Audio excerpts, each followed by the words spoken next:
ஆத்ம நமஸ்தே to all. இந்த வீடியோவில் நம்ம பார்க்க போகிறது, உங்களை ரொம்ப லவ் பண்ண நபர் வந்து இப்போ உங்களை பிடிக்கலைன்னு சொல்கிறாங்க. உன் மேலே எனக்கு லவ்வே கிடையாது, திரும்ப அந்த லவ் வந்து வரப்போகிறதே இல்லை, என் லைஃபுக்கு வந்து நீ இம்பார்ட்டண்ட்டான பர்சன் கிடையவே கிடையாது அப்படின்னு சொல்லிட்டு உங்களை ஹர்ட் பண்ணிட்டாங்க. உங்களுடைய காதலை வந்து அவங்க புரிஞ்சிக்காமல் இருக்காங்க, உங்களை பிரேக்கப் பண்ணிட்டு போயிட்டாங்க. இல்லை இப்போ நீங்கள் சண்டை போட்டுக்கிட்டே இருக்கீங்க அப்படின்னா நீங்கள் இனிமேல் அந்த பர்சன்கிட்ட போய் தேடி தேடி கெஞ்சி பேசவே வேண்டாம். இதை மட்டும் நீங்கள் செஞ்சால் போதும். எப்பேற்பட்ட நபராக இருந்தாலும் சரி, உங்களுடைய காதல் தான் வேணும் அப்படின்னு உங்ககிட்ட வந்து நிற்பாங்க. அதிக வெறுப்பில் இருக்காங்க அப்படின்னா அந்த வெறுப்பை மாற்றி உங்களுடைய நினப்பில் தான் எப்போவுமே இருப்பாங்க. உங்ககிட்ட பேசணும்னு தோணும், கெஞ்சிக்கிட்டே இருப்பாங்க. கரெக்டாக நீங்கள் ஒரு வாட்டி செஞ்சாலே இதனுடைய ரிசல்ட் வந்து பயங்கரமாக இருக்கும். இந்த மெத்தடை யாரெல்லாம் பயன்படுத்தலாம்னா, ரிலேஷன்ஷிப்பில் இருக்கிறவங்க பயன்படுத்தலாம்.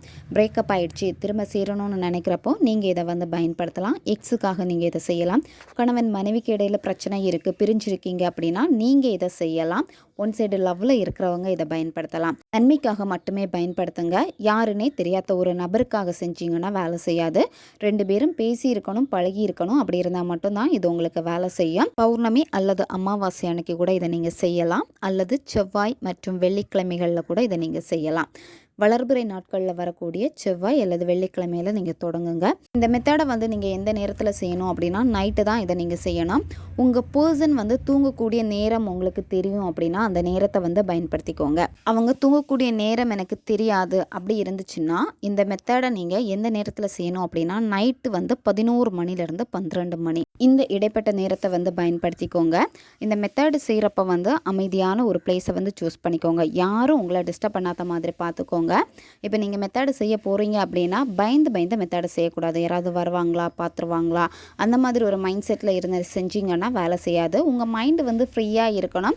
உங்களுக்கு என்ன விஷயம் வேணுமோ அந்த விஷயத்தில் வந்து முழு நம்பிக்கை இருக்கணும். இது எனக்கு கண்டிப்பாக வேணும் அப்படிங்கிற விடாப்பிடியான நம்பிக்கை, பிடிவாதம் எல்லாமே இருக்கணும். அப்படி இருந்தால் மட்டும்தான் உங்களுடைய எனர்ஜி வந்து கரெக்டாக அந்த பர்சன்கிட்ட போய் சேரும். இந்த மெத்தடை நீங்கள் செய்கிறப்போ ஒரு கேண்டில் ஏற்றி வச்சுக்கோங்க. கேண்டில் வந்து பிங்க் கலர் அல்லது ரெட் கலர் கேண்டிலாக இருக்கணும். இதில் உங்களுக்கு பேப்பர் தேவைப்படும். ஒரு A4 ஷீட் பேப்பரை எடுத்துக்கோங்க. பிளைன் பேப்பராக தான் இருக்கணும். ரெட் கலர் பென் வந்து எடுத்துக்கோங்க.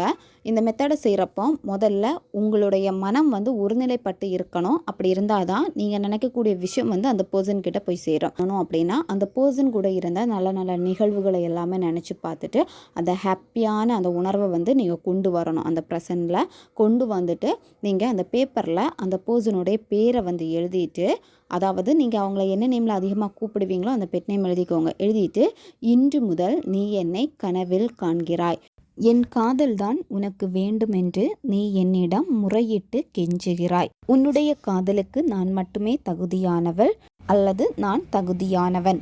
இதை நீங்கள் எழுதணும். அந்த பேப்பரில் எழுதிட்டு என்ன பண்ணணும் அப்படின்னா, இந்த பேப்பருக்கு மேலே வந்து ஏதாச்சும் ஒரு பர்ஃப்யூம்னால் நல்லா ஸ்ப்ரே பண்ணிடுங்க.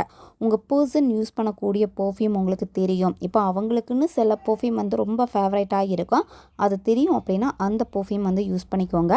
இந்த லெட்டர்ஸ்க்கு மேலே வந்து ஸ்ப்ரே பண்ணிவிட்டு இந்த பேப்பரை வந்து 3 அல்லது 4 மடிச்சிருங்க.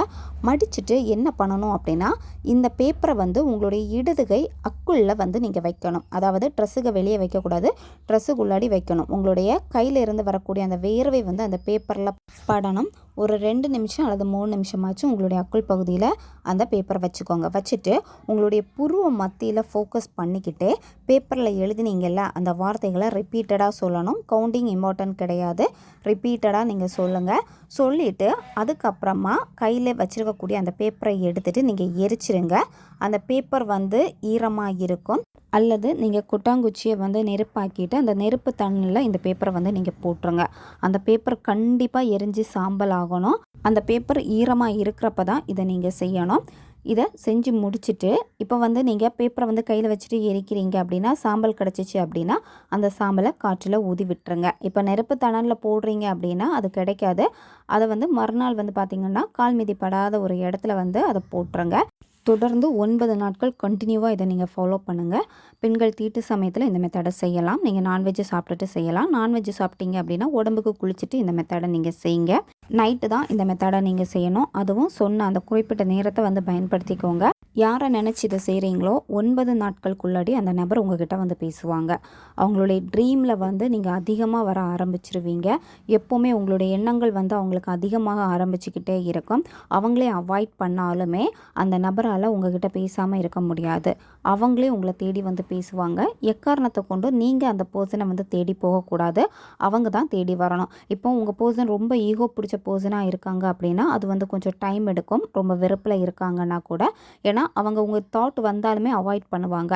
இதை நீங்கள் கண்டினியூவாக செய்ய செய்ய ஒரு ஸ்டேஜில் அவங்களால பேசாமல் இருக்க முடியாது. வந்து பேசுவாங்க. நன்மைக்காக மட்டுமே பயன்படுத்துங்க. ஓகே காய்ஸ், அடுத்த ஒரு வீடியோ பதிவில் சந்திக்கலாம். நன்றி.